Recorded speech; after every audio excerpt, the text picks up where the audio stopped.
വയനാട് പയ്യമ്പള്ളിയിൽ ഒരാളുടെ ജീവനെടുത്ത കൊലയാളി കാട്ടാനയെ കണ്ടെത്തി. കൊല്ലപ്പെട്ട ചാലിഘത്ത ഊരിലെ പനച്ചിയിൽ അജിയുടെ വീടിന് സമീപത്തുള്ള പടമലക്കുന്നിലാണ് ആനയുണ്ടായിരുന്നത്. വനംവകുപ്പ് എത്തിയതോടെ കുറുവാദ്വീപിലേക്ക് രക്ഷപ്പെട്ടതായാണ് വിവരം. പ്രദേശത്ത് നിരോധനാജ്ഞ പ്രഖ്യാപിച്ചിട്ടുണ്ട്. റേഡിയോ കോളർ ഘടിപ്പിച്ച കാട്ടാനയാണ് മധ്യവയസ്കനെ കൊലപ്പെടുത്തിയത്. വനംവകുപ്പ് ഉദ്യോഗസ്ഥർ ഉൾപ്പെടെ നടത്തിയ തിരച്ചിലിലാണ് ആനയെ കണ്ടെത്തിയത്. ഇതിനെ കാട്ടിലേക്ക് തുരത്താനുള്ള ശ്രമത്തിലാണ് ഉദ്യോഗസ്ഥർ. ഇന്നു രാവിലെ 7:30ഓടെയായിരുന്നു സംഭവം. ട്രാക്ടർ ഡ്രൈവറാണ് കൊല്ലപ്പെട്ട അജി. കൃഷിസ്ഥലത്ത് പുല്ലരിയാൻ പോയതായിരുന്നു ഇദ്ദേഹം. ഈ സമയത്താണ് കാട്ടാനയുടെ മുന്നിൽ അകപ്പെട്ടത്. പ്രാണരക്ഷാർത്ഥം സമീപത്തെ വീട്ടിലേക്ക് ഓടിക്കയറിയെങ്കിലും ആന പിന്തുടർന്നെത്തി. മുകളിലേക്കുള്ള ചവിട്ടുപടികളും കടന്ന് ഗേറ്റ് പൊളിച്ചാണ് വീടിന് മുറ്റത്തേക്ക് ആന കുതിച്ചെത്തിയത്. ഇതിനിടെ വഴുതി വീണ അജിയെ ആന എടുത്തെറിയുകയും തലയിൽ ചവിട്ടുകയും ചെയ്തു. ഉടൻ തന്നെ മാനന്തവാടി മെഡിക്കൽ കോളേജ് ആശുപത്രിയിൽ എത്തിച്ചെങ്കിലും ജീവൻ രക്ഷിക്കാനായില്ല. സംഭവത്തിൽ വൻ പ്രതിഷേധമാണ് പ്രദേശത്ത് നടക്കുന്നത്. അജിയുടെ മൃതദേഹവുമായാണ് നാട്ടുകാരുടെ പ്രതിഷേധം. ആയിരങ്ങളാണ് മാനന്തവാടി നഗരത്തിൽ തടിച്ചുകൂടിയിരിക്കുന്നത്. മാനന്തവാടിയിൽ നിന്ന് കണ്ണൂർ, കോഴിക്കോട്, മൈസൂരു ഭാഗങ്ങളിലേക്ക് പോകുന്ന റോഡുകളെല്ലാം നാട്ടുകാർ ഉപരോധിച്ചിരിക്കുകയാണ്.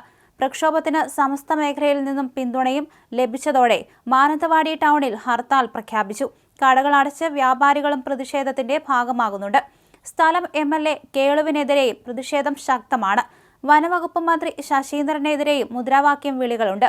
മന്ത്രിക്കെതിരെ രോക്ഷം ശക്തമായതോടെ കാട്ടാനയെ മയക്കുവെടി വെച്ച് പിടികൂടുമെന്ന് വനം മന്ത്രി AK ശശീന്ദ്രൻ പറഞ്ഞു. ആനയെ മയക്കുവെടി വയ്ക്കുകയാണ് ഏക പോംവഴി. കോടതിയെ സാഹചര്യം അറിയിക്കും. കാട്ടാനയെ മയക്കുവെടി വയ്ക്കാനുള്ള ഉത്തരവ് ഉടൻ പുറത്തിറക്കുമെന്ന് മന്ത്രി മാധ്യമങ്ങളോട് പ്രതികരിച്ചു. പ്രതിഷേധം കാരണം ഉദ്യോഗസ്ഥർക്ക് നടപടികളെടുക്കാൻ സാധിക്കുന്നില്ലെന്നും ജനങ്ങൾ സംയമനം പാലിക്കണമെന്നും AK ശശീന്ദ്രൻ പറഞ്ഞു. സ്ഥിതിഗതികൾ മുഖ്യമന്ത്രി വിലയിരുത്തുന്നുണ്ടെന്നും മന്ത്രി കൂട്ടിച്ചേർത്തു. സ്ഥലത്തെത്തിയ SP-യെയും കളക്ടറെയും നാട്ടുകാർ തടഞ്ഞിരുന്നു. സംഭവം നടന്ന വീടിനോട് ചേർന്ന പടലമലക്കുന്നിലാണ് ആനയെ കണ്ടെത്തിയത്. ഇവിടെ നിന്ന് 2ാം ഗേറ്റ് വഴി ബാവലി വനത്തിലേക്ക് ഓടിക്കാൻ വനവകുപ്പ് ഉദ്യോഗസ്ഥർ ശ്രമിച്ചെങ്കിലും വിജയിച്ചില്ല. കുറുവാദ്വീപ് ഭാഗത്തേക്കാണ് ആന പോയിട്ടുള്ളത്. അതേസമയം തന്നെ മരിച്ച അജിയുടെ കുടുംബത്തിൽ ഒരാൾക്ക് ജോലി നൽകുമെന്ന് സർക്കാർ പ്രഖ്യാപിച്ചിട്ടുണ്ട്.